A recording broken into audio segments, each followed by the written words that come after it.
کچھ عرصہ پہلے میں ایک اسکول میں پڑھاتا تھا، تو میں نے پڑھاتے ہوئے بچوں کو پردے کے اوپر لیکچر دیا۔ اب جب کلاس ختم ہوئی تو ایک اسٹوڈنٹ میرے پاس آیا اور وہ کہنے لگا کہ سر آپ نے تو پردے کے اوپر ٹھیک ٹھاک لیکچر دے دیا، لیکن میرا جو اپنا ارادہ ہے وہ یہ ہے کہ میں اپنے خاندان کے اندر سے ڈھونڈ کر جو سب سے خوبصورت لڑکی ہوگی نا، اس سے شادی کروں گا، اور وہ لڑکی میں اپنے پورے خاندان کو بھی، اپنے پورے سب دوستوں کو بھی دکھاؤں گا کہ یہ دیکھو یہ میری بیوی ہے۔ مطلب خوبصورتی دکھاؤں گا اس کی، یہ اس کے کہنے کا مقصد تھا۔ تو میں نے اسے سمجھایا، میں نے کہا بیٹا یہ تو خطرناک کام ہے، آپ تو خود دعوت دے رہے ہیں کسی بندے کو، گناہ کی دعوت دے رہے ہیں، لوگوں کو گناہ کی اپنے گھر کا رستہ دکھا رہے ہیں۔ اب آپ جب کسی کو انوائٹ کرتے ہیں اپنے گھر میں چائے کے اوپر یا کھانے کے اوپر یا کسی معاملے میں، اب وہ اپنی فیملی کے ساتھ آئے یا وہ اکیلا آئے، لیکن وہ اس طاق میں ضرور رہے گا کہ وہ کہاں ہے، وہ جو ایک دفعہ ہم نے دیکھی تھی۔ کیونکہ جیسے آپ کہہ رہے ہیں کہ بہت خوبصورت تلاش کر کے دکھاؤں گا، اگر کسی کی نظر میں بیٹھ گئی تو آپ کے گھر کے اندر کام نہیں بھی ہوگا نا تو پلمبر بن کے آ جائے گا، ٹھیک ہے، کوئی نہ کوئی کام نکال کے آ جائے گا۔ اور خاص طور پر وہ بڑے سیانے ہوتے ہیں کچھ لوگ، ٹھیک ہے، وہ کیا کرتے ہیں، ایسے ٹائم کا انتخاب کرتے ہیں جس وقت میں شوہر گھر پہ نہ ہو، کیونکہ اس کو پتہ ہے کہ جب دروازہ بجے گا نا تو ہو نہ ہو وہ تو لازمی آئے گی۔ تو بھائی یہ تو آپ خود اپنے گھر کا ایک رستہ دکھا رہے ہیں کسی بندے کو، تو گناہ کا رستہ تو آپ خود کھول رہے ہیں۔ یہ پردہ واجب ہے، واجب تو تھوڑا سا میں کہتا ہوں پیچھے رہ گیا اس دور میں، خاص طور پر فرض کے قریب پہنچ چکا ہے۔ نہ کرنے کی صورت میں کتنے نقصانات ہو رہے ہیں اور کرنے کی صورت میں کتنے فائدے ہیں، یہ ایک بہت طویل موضوع ہے، لیکن پردہ بہرحال کروانا ضروری ہے، اور اپنی گھر والی کو محفوظ رکھنا ہے تو لوگوں کی نظروں سے بچائیں۔ بات سمجھ رہے ہیں؟ دو دوست کہیں آپس میں کسی جگہ بازار میں مل گئے تو ایک دوسرے کو کہنے لگا بھائی پریشان ہو گئے ہو، کہاں گھوم رہے ہو؟ تو کہنے لگا یار وہ اصل میں نا ہم صبح نکلے تھے کہیں گھومنے کے لیے، میری بیوی گم ہو گئی ہے۔ تو کہنے لگا یہی سین تو میرے ساتھ ہوا ہے، میری بیوی بھی گم ہو گئی ہے۔ تو انہوں نے کہا چلو ٹھیک ہے پھر تلاش کرتے ہیں دونوں، آپ بھی تلاش کرو تو میں بھی تلاش کرتا ہوں۔ تو اب وہ کہنے لگا کہ بھائی ایسا اصل میں مجھے پہچان نہیں ہے آپ کی بیوی کیسی ہے، تو ذرا تھوڑا سا اگر حلیہ اس کا بتا دیں آپ تو آسانی ہو جائے گی۔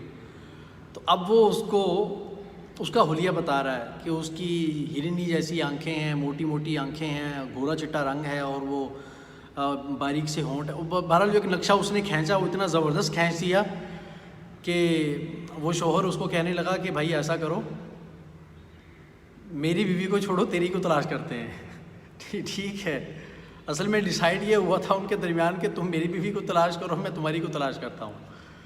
تو لیکن جب اس نے خوبیاں اتنی زیادہ بیان کر دی تو کہنے لگا اچھا میری کو چھوڑو تیری کو تلاش کرتے ہیں، پہلے اس کو دیکھتے ہیں۔ تو بھائی اصل میں آپ علیہ الصلوۃ والسلام نے یہ محاسن اپنی بیوی کے کسی کے سامنے بیان کرنے سے منع فرمایا، اور اسی طریقے سے جو گھر کی اندر کچھ پرسنل باتیں ہوتی ہیں، پرسنل وقت کی، وہ بھی شیئر کرنے سے منع فرمایا ہے۔ اس کے بہت سارے نقصانات ہوتے ہیں، اور بہت سارے لوگ تو ایسے ہوتے ہیں کہ وہ خود تیار کروا کر لے کر جاتے ہیں۔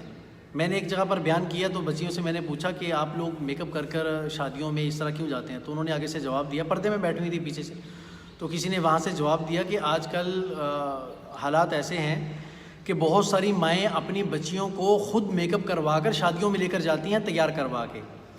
وجہ میں نے پوچھی وجہ کیا ہے؟ تو کہنے لگی وجہ یہ ہے کہ اصل میں وہ والدین آج کل یہ چاہتے ہیں کہ یہ خود ہی اپنا رشتہ تلاش کر لیں، کیونکہ شادی میں کافی سارے لڑکے آئے ہوتے ہیں اور لڑکیاں بھی گئی ہوتی ہیں، تو وہ چاہتے ہیں کہ خود ہی اپنا کسی کے ساتھ، اللہ تعالیٰ معاف فرمائے، کہ سیٹنگ کر کے اپنا خود ہی کوئی رشتہ تلاش کر لیں، تاکہ ان کا جو تلاش کرنے کی مشکل ہے نا وہ ان کو نہیں اٹھانی پڑے۔ تو یہ تو بہت غلط راستہ ہے، آپ خود گناہ کی دعوت دے رہے ہیں دوسرے کو۔ اور اگر غیرت مند آدمی جو ہوتا ہے نا، غیرت مند آدمی، اگر آپ نے کسی کی غیرت دیکھنی ہو تو آپ اس کی بیوی کا پردہ دیکھ لیں۔ ایک مشہور کہاوت ہے کہ اگر کسی مرد کی غیرت آپ دیکھنا چاہتے ہیں تو آپ اس کی بیوی کا پردہ دیکھ لیں۔ اگر بہت زیادہ پردے والی ہے نا، ٹھیک ٹھاک، جس کو لوگوں نے آج کل مشہور کیا ہوا ہے کہ کپڑے کا تھان اٹھایا ہوا ہے کہ ادھر بھی برقع پہنا ہے، پھر اسکارف پہنا ہے، پھر پتہ نہیں کیا کیا، وہ اتنا سارا پہنا ہوتا ہے، تو بھائی وہ مرد کی غیرت ہوتی ہے، وہ نہیں چاہتا کہ کسی کے اس کے تھوڑا سا بھی جسم کا اس کا ظاہر ہو اور کوئی اس کو دیکھے۔ بات سمجھ میں آ رہی بھائی؟ تو یہ عجیب سی بات ہے کہ لوگ کہتے ہیں کہ جی ہم تو پردہ کروانا چاہتے ہیں، بیوی نہیں کرتی۔ عجیب بات ہے، آدمی پردے کا خوگر ہو، چاہتا ہو کہ بیوی پردہ کرے اور وہ سرے بازار ایسے گھومتی رہے، ایسا نہیں ہو سکتا۔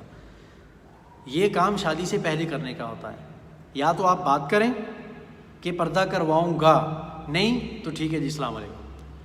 یا پھر یہ ہے کہ آپ کو 100%، 99% نہیں، 100% آپ کو یہ یقین ہو کہ میں اس کو پردہ کروا سکوں گا اور یہ میری بات مانیں گی، پھر آپ وہاں شادی کرنے، ورنہ کوئی ضرورت نہیں ہے بھائی، بہت رشتے مل جائیں گے اچھے.